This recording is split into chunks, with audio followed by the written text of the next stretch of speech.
Ndio kwa mwana hoji, ndio kwa mwana mwene arayabaye mwene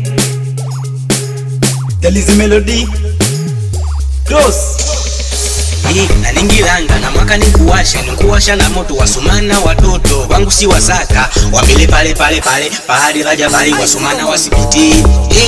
mwendo wa bubuda mwendo wa sasamba na mwendo wa budabata nikipita munua wasumana washanga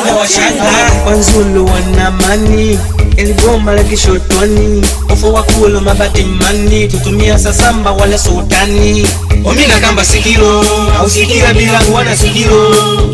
tangu washa moto wakimisha jiwa mpaka nsilo.